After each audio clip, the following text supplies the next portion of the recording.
Alright guys, Full-Time Executive Game back. You guys are probably wondering what armor I'm wearing and what sword I have in my hand because it kind of looks like copper. And that's right, because they actually released a new update. This is the copper update and they just released it today. So at least for Bedrock, it's today. They just released it. But anyways, we're going to get right into it because basically what I'm going to tell you today, how to get everything in this update, which includes copper tools, a copper golem, and shelves. First, I'm going to teach you how to get the copper armor and the copper tools. Anyways, let's get into this. Okay guys, I'm back. So basically what you're going to do is all you have to do is you go into a crafting table like normal for any other tool, and instead of iron ingots or the diamonds or the gold or whatever you're using, basically replacing whatever ore you're using, you're basically going to replace that with copper for all the copper tools. And of course, the ore you're going to use for your armor, you're going to replace that with, of course, copper ingots. Copper is basically going to be in between leather and iron. So basically, there's everything in this chest is the rest of the stuff that's in the update, basically. I'm going to start off with the shelf. So every wood type has a shelf, basically. You can, of course, store items in there, and you can swap them. It's an automatic swap, basically from what's in your hotbar, so you don't have to take it out and put something else in. It's an automatic swap. Of course, they come in all wood types. And, of course, you also have copper chains and copper lanterns.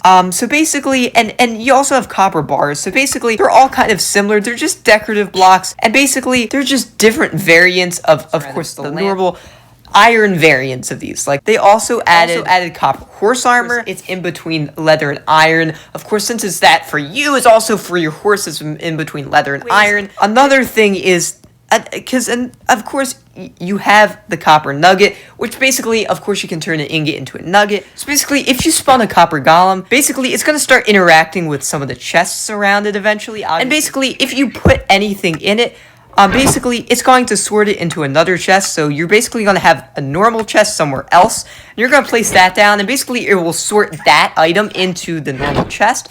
And as you can see, it's placing it in the normal chest right now. Those are the statues. So basically, each one, of course, as they roam the world, like normal copper, they eventually oxidize. The thing is, if you touch them, they can go into different poses, which is pretty interesting. The last thing I want to show you guys is basically, if you place a copper golem next to an iron golem, they can interact. It's a very small chance, so it's a very rare chance, but sometimes they can interact with each other, and the iron golem will place a poppy rose on top of the copper golem's head. Like, a fun fact about the shelves is basically you can hook these up to redstone, and basically you can place an item one at a time, or if you click the lever, basically you can put 3 things in at a time, and it will take your whole stack of things instead of just one, and you can click it again and get all 3 back and place all 3 in. After this video, I definitely have a lot of items that the copper golems could sort for me. They're actually useful here because they could sort all the items I used in this video.